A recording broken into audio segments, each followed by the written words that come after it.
in an unprecedented move. We were willing to take an unusual step of coming forward. Look, I never thought I would be sitting here. Kouri Richins' attorneys. She is distraught. She is heartbroken. Reached out to 2 News Investigates. That's exactly why we came here. And really, it's an ethical duty. We have a lot of confidence in you. To set the record straight. One thing that's been reported on that they have let go, have not corrected. If their goal is justice, they have not lived up to it, at least in this case. A 2 News exclusive. And I feel that when I see these narratives come out, it becomes a game. It becomes another line, and we forget that there's somebody on the end of that, and that's a client. That's a human. That's a mother.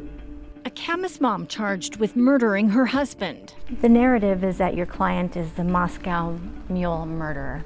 Is that accurate? A narrative of alcohol, drugs, and greed. There are certain things that are out there that we know right now, sitting here today, just aren't accurate. And her attorneys say false information. I do think the prosecution has declined to correct false information that has come out in the media, and we've waited and hoped that that would occur, and it never has. Tonight, Richins' attorneys speak out only to 2 News Investigates. That's a very, very different narrative. Camas, Utah, a small town in Summit County with about 2,000 residents. Among them, Kouri and Eric Richins and their 3 boys. Their family was so beautiful. Everything was picture perfect. Linda King used to work with Kouri Richins at Home Depot and remembered Eric, who was a contractor coming into the store. You could never forget his laugh. And I love that laugh so much. Linda says she encouraged Eric to ask Kouri out after she caught his eye. I says, go over there and check out with her, so they did. And anyway, they ended up having a date. From then on, they were like glued to each other, it was perfect, I thought. Perfect until March 4th, 2022, when Eric was found dead inside the couple's home. Police originally ruled that there was no foul play in Eric's death from fentanyl. Then a year and 2 months later, things changed. On May 8th, 2023, Kouri was charged with her husband's murder. Prosecutors have added additional counts of financial crimes as well. As of today, Kouri's charged with aggravated murder, attempted criminal homicide, 2 counts of insurance fraud, and forgery. Wendy Lewis, and I am lead counsel in the Kouri Richins case. Kathy Nestor, I am one of the attorneys on the Kouri Richins case. Alex Ramos, co-counsel on the Kouri Richins case. Wendy Lewis, Kathy Nestor, and Alex Ramos took over as Richins' attorneys in May of 2024 after her previous attorney declared a conflict in the case. What we came in here today were to focus on 4 very serious areas that have been absolutely factually reported incorrectly and that have been discussed publicly in court, in open court. I do think the prosecution has declined to correct false information that has come out in the media, and we've waited and hoped that that would occur, and it never has. And so that is why now, at this moment, at this time, we're coming forward and saying, well, then we're going to correct it. So that's where we are, and that's why we're here. First up, the narrative is that your client is the Moscow Mule murderer. Is that accurate? Can you confirm what the murder weapon is? I can't confirm what the murder weapon is because the prosecution has never told us their theory. They have never said that it was given in a Moscow Mule, that fentanyl was distributed or in a Moscow Mule.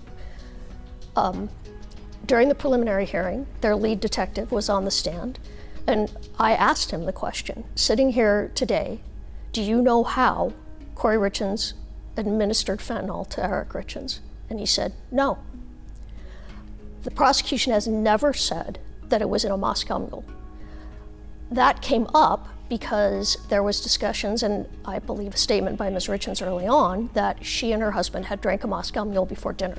So that was something that was just grabbed onto. It's sexy, it's interesting, the Moscow Mule murderer, but the prosecution has never said that that is their theory of the case, not once. I still, sitting here today, don't really know how they're going to claim that Eric Richins ingested fentanyl. Does the prosecution have an obligation to correct the record, the public record of this? I mean, it's the prosecution's job to bring justice. That's what you do as a prosecutor. As a defense attorney, you protect your client's right. A prosecutor needs to find justice, fight for justice. And I believe by not correcting the record, by letting falsities sit out there, that's not what is happening.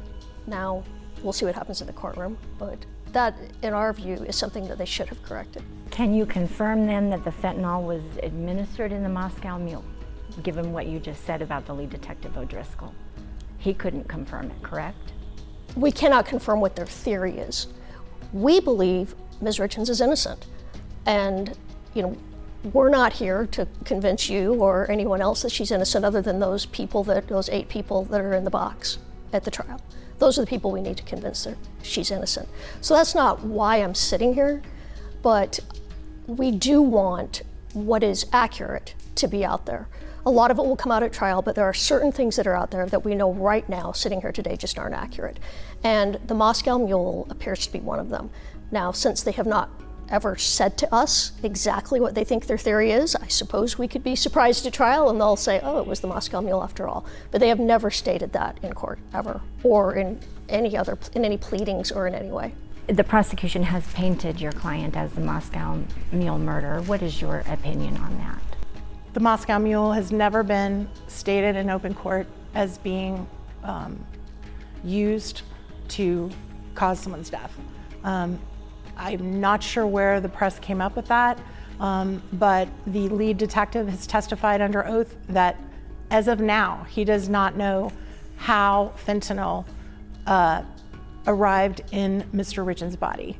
And so the press claiming that there's a murder weapon, that this was it, is just wholly fanciful. It just didn't happen, and it's not ever been said by the prosecution in this case, and it's never been in a pleading in this case, and it's just inaccurate.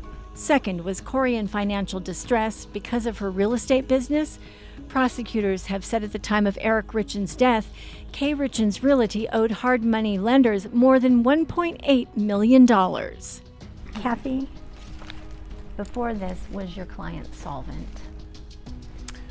So that's one of the issues we felt compelled to speak to the press about. There has been quite a bit of reporting about my client's financial situation. And the concern that we have is that the reports that have come out about her business, the solvency of her business, utterly fail to take into consideration a huge piece of property that she obtained 2 days after her husband passed away. And that's removed from all of the state's calculations. So the equity in that house alone, the value of that one piece of property was enough to cover any debt that she had in her business. And we just feel that that is improper reporting, that arbitrarily cutting off what condition her business was in prior to her husband's death without taking that into consideration is misleading.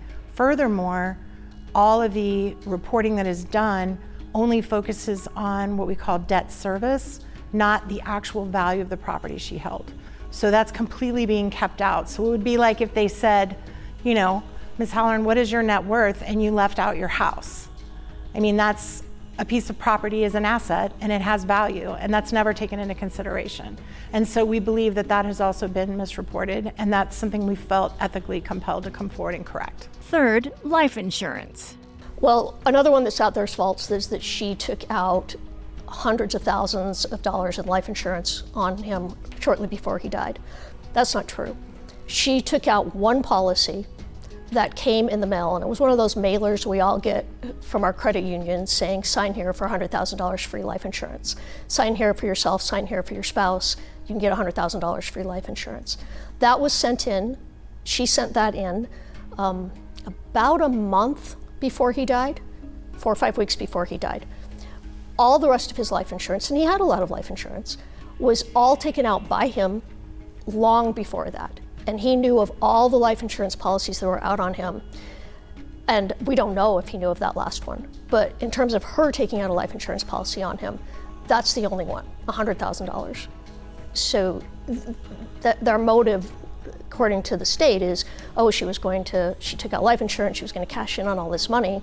And again, that's not accurate. I mean, she took out an extra $100,000, which may seem like a lot to a lot of people, and it is a lot, but to this family, the other life insurance was well in excess of that last $100,000. And that amount of money for this family was not really all that much. Does the prosecution have an ethical obligation to correct these things that are out in the narrative? Again, I think if what they want is justice to be served, they have an obligation to do that. Of course, their real obligation is in the courtroom, and we'll just have to see what happens then. And the final point? The Google searches regarding how much fentanyl it would take to kill someone. There are a number of things. You talked about the Moscow Mule, which we believe is not their theory. They've never said it was their theory. And I think the facts that come out in trial will make it very obvious that that isn't even a possibility. But one thing that's been reported on that they have let go, have not corrected, is that Ms. Richins Googled how much fentanyl does it take to kill someone. And that's been in the press, and it's been extrapolated from that she Googled that before Eric Richins' death. And that's just not the case. We've discovered through court records, through exhibits, that she Googled how much fentanyl does it take to kill someone a day or two after she was told he died of fentanyl poisoning, not before, which makes perfect sense. She doesn't know how her husband died. She's told, your husband died of fentanyl poisoning, and she's looking, well, what does this mean? How much fentanyl would someone have to take to die of fentanyl poisoning? That's a very, very different narrative than to leave it out there that, oh, the Moscow Mule murderer Googled how much fentanyl does it take to kill someone. No, that's not what happened. One thing that's also been different in this case for the attorneys is how the prosecution is handling it. The language that the prosecution uses in its filings, do you feel at any point that they have crossed the line? Yes, this has been interesting. I have not seen the personal language in filings typically in court that we're seeing here. The prosecution does seem to have a very strong opinion on this case, not just here's the evidence. They seem to have a personal opinion, which I think is reflected in their pleadings and has been reported on, some more than others. The poppycock memo was one that got reported on, which is surprising and unusual to see language like that in legal pleadings. So we've been uncomfortable with that. I see the prosecutor's job, like I said, is to fight for justice. It's not personal. It's not personal for them, and it shouldn't be personal for us either. We're all there doing our job. We're there to protect our client's rights. We're there to make sure our client gets a fair trial. They're there to serve justice. And what they think is justice and what we think is justice is very often the opposite. But it begins to get personal sometimes, I think, when it's a case that it is high profile. There is a lot to it. They've been working on it a very long time. And, I can see that sometimes you can't help but get personal. Sometimes we can't help but feel personally upset about our clients. It's hard. It's a job, but it's hard. Some prosecutors are better than others at not making it personal. It's just been my observation, and maybe I'll be proven wrong at some point in the future, but this has become quite personal for them. So why did the defense attorneys come to 2 News Investigates? Why now? Why not just correct the record at trial? Look, I never thought I would be sitting here. I don't think I should need to talk to the media. I really believe that I should be able to get a fair trial. But the way that this case has gone, I don't think we can do that. We have to make sure that when we step in there in February, that we have leveled the playing field, and we can't just hope for that. Is that why you came to me? That's exactly why we came here. And really, it's an ethical duty. There's a rules of professional conduct that says if we think that there are facts out there that have been laid out in such a way that we think goes against our client's best interest, that we have a duty to come out. I think some defense attorneys do hide behind, hey, I'm just not going to speak, no comment. And I think that's fair. I do it a lot. But this is different. Because we don't get an opportunity to argue the facts until we're in front of a jury. The judge decides the law, a jury decides the facts. And what's in the narrative right now and in the public media is facts. So we won't have that opportunity until we're at trial and the jury is sitting in the box. And like I said, our concern is, can she get a fair trial when all of this is out there before we ever get an opportunity to show our side of the story and to show what we believe really happened in this case. What do you believe happened in this case? We believe that she's innocent, and the rest will come out during the trial. Because like I said, it's the people in the box that we need to convince, not the viewers, not anyone else. We just want to make sure that people don't come into that trial believing things that are absolutely false. We don't want to spend the time in the trial convincing people that what they've already heard is wrong. We want to spend our time, presenting our case without having to go back and argue against what's in the media. Is the prosecution in this case injecting a false narrative to the media? I don't know if they're necessarily injecting it, but they're certainly not correcting it. And I think that's why we're here today, is we honestly feel that we have an ethical duty when we have a client who is facing such serious charges and there is misinformation out there and it is not being corrected. It's a disservice to justice. With that said, then, how critical should the public be with this narrative? Or is the public just taking the prosecution's statements and narratives at face value because it's the prosecution, it's the state of Utah?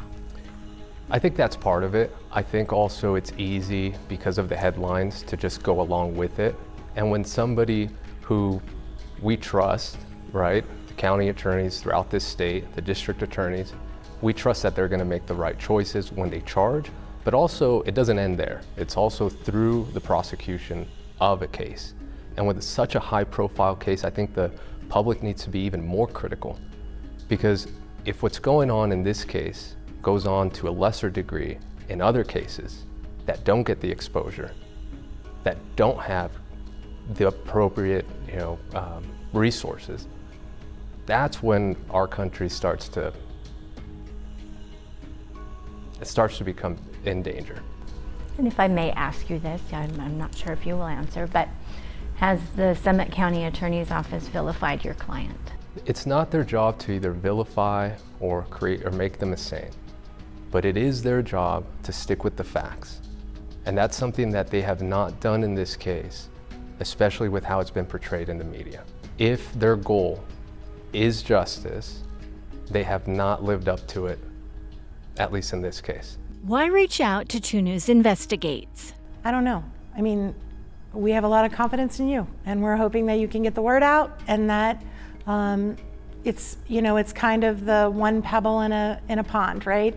That once you throw a pebble in, and the waves spread out. And we're hoping that once we correct it in one place that's credible, that's a well-known news source, that maybe the other news sources will also start to question a little more about what they're hearing and what they're covering, just so that the importance is that the facts that are reported accurately. And we really appreciate the opportunity to come forward and correct what we think has gotten out there incorrectly. When you hear these false narratives and you know what you believe to be the truth, it's extremely frustrating.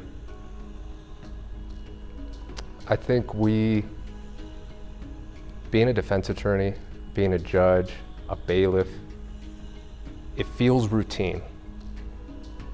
You possibly in your job when you're doing things feel routine, but you're doing so much in your job that means something.